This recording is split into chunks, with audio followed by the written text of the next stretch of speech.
सत्यमेव Bharat news channel की तरफ से चैनल के समस्त श्रोताओं और दर्शकों के लिए हार्दिक अभिवादन। आइए आज हम आपको जनपद बदायूं के ऐसे महानुभावों से मिलाने वाले हैं जो निस्वार्थ भाव से, निष्काम भाव से एक दूसरे के कई दशकों से मित्र बने हुए हैं। लगभग प्रतिदिन ये दोनों ही मूर्तियां, दोनों ही व्यक्तित्व आपस में एक दूसरे से मिलते हैं और विशेष बात यह है कि इन दोनों के बीच जो संबंध का सूत्र है वो पौराणिक है, आध्यात्मिक है, सनातन सूत्र है। ये इस सूत्र ने व्यक्तिगत रूप से मुझे प्रभावित किया और मैं इन दोनों महानुभावों के बीच बैठकर इनकी बड़ी सुंदर प्रभु चर्चाओं के साथ साथ इनके अतीव गहन विस्तृत अनुभवों से भी लाभान्वित होता रहा हूं। मैं जब इन दो लोगों से मिलता हूं तो मुझे ऐसा लगता है मानो को मैं संपूर्ण भारतीय सनातन समाज की ऐसी दो प्रतिनिधि मूर्तियों से मिल रहा हूं जिन्होंने भारतीय समाज को पिछले लगभग 7-8 दशकों से बनते संवरते देखा है।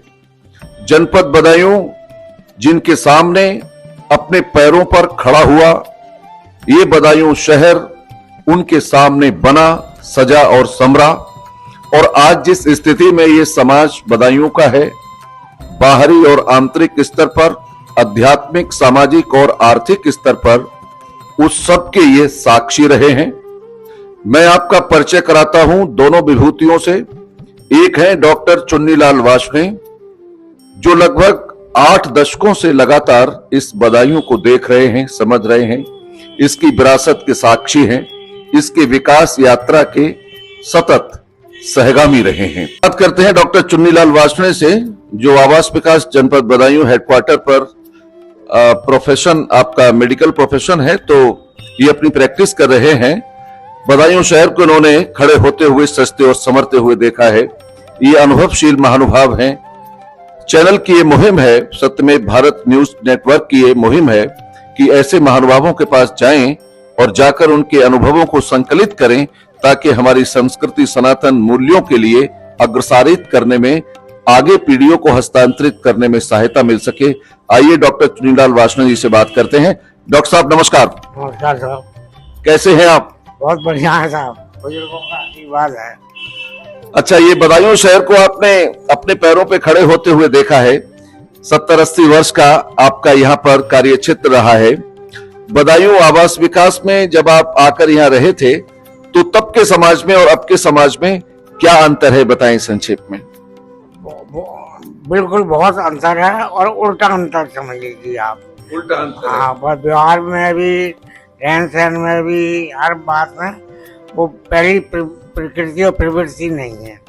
अब दुनिया बदल रही है और बदलने जा रही है। आपके समय के तो बहुत सारे लोग जो हैं शायद अब नहीं हैं, लेकिन जो पीढ़ी बाद में आई है, आपके बाद जो पीढ़ी इस समय चल फिर रही है, उस पीढ़ी का जो व्यवहारिक पक्ष है इसका, ये बड़ा ही अलग तरीके का अनुभव किया जा रहा है। आपने अपने जीवन में जो व्यक्तिगत स्तर पर अनुभव किया, महसूस किया, कोई ऐसी घटना का जिक्र करना चाहेंगे जिसने आपको बहुत बड़ा संदेश दिया हो? घटना तो ऐसी है कि अगर आदमी सेवा में उतर जाए ना तो वो उल्टी बात से, मतलब गलत बात से नहीं सोचेगा, अच्छी बात से ही सोचेगा, समझा आप। सेवा भावना में कोई भी ऐसी बात ना सोचे कि मैं किसकी सेवा कर रहा हूँ, किसकी नहीं कर रहा हूँ। दिल खोल के हर एक की सेवा करना चाहिए। शत्रु और मित्र के अंतर को भुलाकर सेवा करनी चाहिए। सुनने में आया है, मुझे यहाँ बताया जब मैंने कुछ लोगों से यहाँ बातचीत की आवास विकास में कि मैं डॉक्टर साहब से बात करना चाहता हूँ, इस संदर्भ में कुछ आरंभिक सूचनाएं मैंने प्राप्त की, तो मुझे पता चला कि यहाँ पर कुछ वर्ष पहले आपके ऊपर एक हमला भी हुआ था। हाँ, लगभग 2 बजे का टाइम था दोपहर का। 2-3 लोग आगे यहाँ पर क्लिनिक में घुस गए और धड़ाधड़ फायर करने लगे। समझे, कोई फायर इधर लगे, कोई मेरे सीने में लगे, कोई सिर में लगे। खैर वो सब पब्लिक आ गई, वो भाग गए, समझा। पर मेरे ज्यादा गंभीर चोट नहीं आई थी। अच्छा, एक उदाहरण मुझे बताया, चौहान साहब ने मुझे बताया, जो आपके मित्र हैं, कि डॉक्टर साहब के एक भाई थे, तो गांव में रहते थे। जब आप उनको देखने के लिए गए थे तो उनका प्राचीन जो भवन था, मकान पूर्वजों का बनाया हुआ, बड़ा जर्जर था। वो उसके बारे में जरा बताएं, वो समाज को बड़ा प्रेरणा देने वाली बात है। ऐसा था कि हमारा एक चचेरा भाई है, वो बीमार था, तो मैं उसे देखने गया था। तो एक कमरा होगा मुश्किल से 8 फुट और 6 फुट का, और भाई में पूरी फैमिली रहती है, और ऊपर हर कड़ी के नीचे 2-2 कड़ी लगी हुई थी। मुझे ये लगा कि अब बरसात आने वाली है, कहीं गिर के कोई दुर्घटना ना हो जाए। फिर हमने अपनी माँ से पूछा कि तुम दिनेश की यहाँ गई देखने कभी? कि हाँ। कहाँ रह रहा है? कहना वो तो टूटे वहाँ में कमरे में रह रहा है। तो मैंने कहा उसे अपना मकान दे दूँ, अगर आप चाहो तो अपना मकान दे दूँ? उन्हें दे दो। तो मुझे हिम्मत को देख के हमने अपना 2 मंजिला मकान अभी 8-10 साल 15 साल पहले ही बनवाया होगा, हम उसको वहीं लेकर चाबी दिया है। अब वो वहीं रह गया है।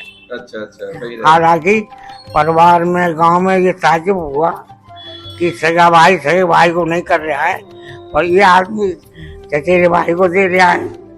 घर में भी, परिवार में भी बुरा लगा, और लोगों ने ताजुब से अपना। अच्छा, फिर लोगों ने, हमने कहा, ये भी सुना कि लोगों ने कहा कि ये अभी रहो। चौहान साहब बता रहे थे कि ये कहा कि अभी रह लो इसमें, डॉक्टर साहब जब आएंगे तो पता चलेगा। कुछ लोगों ने चाहा कि बेटा ये 6 महीने बाद से निकाल देंगे। वो मेरे पास आया, तो मैं चल रजिस्ट्री जाएगा, उसे रजिस्ट्री में ले जाएंगे, सब लिखा पढ़ी करके। मैंने कहा ये कागज दिखाते हुए जाना जिन लोगों ने क्या किया है। अच्छा, उनको कागज ये दिखाते हुए जाना। एक उदाहरण, दिल्ली में आप जब चिकित्सकीय व्यवसाय में थे तो एक उदाहरण आता है, वहां पर बड़ा प्रसिद्ध उदाहरण है ये। एक पेशेंट आए थे जिनका बच्चा बीमार था, तो आपने उसको जो चिकित्सा की थी वो बहुत बड़ा उदाहरण समाज के लिए बन गई। वो क्या था? वो सब ईश्वर का था। वो ईश्वर की मेहरबानी से, हम तो नाम मात्र हैं, करने कराने वाला तो कोई और शक्ति है। जी बिल्कुल। समझा, एक मिलने वालों का ही था वो बच्चा, और हालत गंभीर थी। खैर वो ईश्वर का जो आदेश हुआ, मैंने उसका किया, वो सही हो गया। समझा, हालांकि वो इरबन हॉस्पिटल से लाए थे उस जमाने। अच्छा, बड़े अस्पताल। हाँ, इरबन हॉस्पिटल बहुत बड़ा इंग्लिश पीरियड का है, वो वहाँ एडमिट था।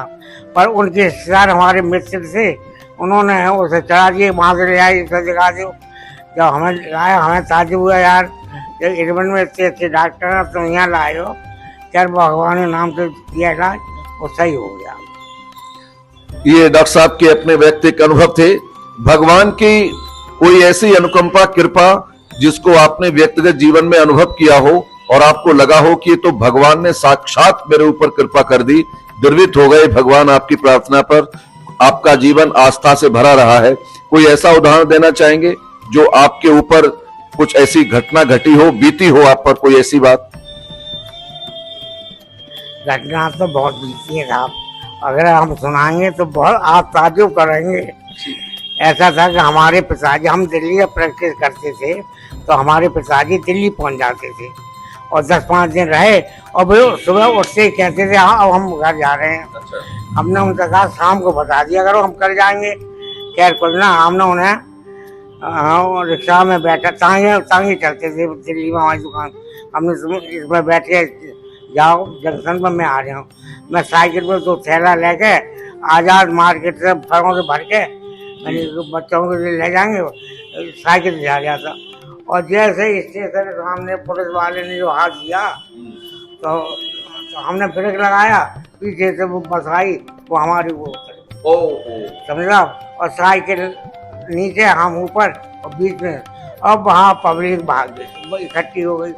इकट्ठी होने के बाद भागो, पुलिस वाले ने पकड़ लिया, ड्राइवर ने हमें निकाला, पर हमारे चोट कहीं ना लगी, और साइकिल टूट गई थी। वो हमने घर बराबर में साइकिल का संभालने मारा, वो से तोड़ दी। अब से हम लोगों ने फल बीन के हमारे दादा, और हम भागे साहब स्टेशन को, और जाने के बाद पिताजी को फल दिए, स्टेशन में उन्हें रेल में बैठा रहा, और गाड़ी चल दी। अब हमारे दिमाग में आया कि अगर हम इसमें एक्सीडेंट में मर जाते तो कोई वेरिफिकेशन नहीं, पिताजी घर पे होते और हम यहाँ पड़े होते, किसी को पता ही नहीं था। तो क्लिनिक पे पूरे दिन दोपहर तक हम यही सोचते रहे। एक चौधरी भगवान दास हमारे खास आदमी थे, वो रोज बैठते थे। उन्होंने भाव लिया कि आज दुखी क्यों हो। उन्होंने कि हमने बताया ये घटना हुई है, कहने जब आप नहा के आओ और मैं चले जाऊँ आपके साथ। नहा के फिर मंदिर गए, वापस चढ़ाया, तब शांति मिली। ओहो, इतनी बड़ी दुर्घटना आपके साथ हो गई। डॉक्टर साहब का जीवन इस प्रकार की घटनाओं से, दुर्घटनाओं से भरा रहा है, कारवान रहे हैं, आपको देखकर ऐसा प्रतीत होता है। तो पिताजी के जीवन की कोई ऐसी घटना बताएं या उनके कोई स्वभाव व आदत उनकी बताएं जिससे समाज सीखे। सबसे बड़ी बात उनमें एक था कि गांव में या मिलने वालों में किसी भी जाति की लड़की की शादी होती थी, वे बिना बुलाए उसके यहाँ सेवा करने चले जाते थे। यानी उनसे धन से, तन से, मन से जो सहयोग था वो देते रहते थे, यानी पूरे दिन।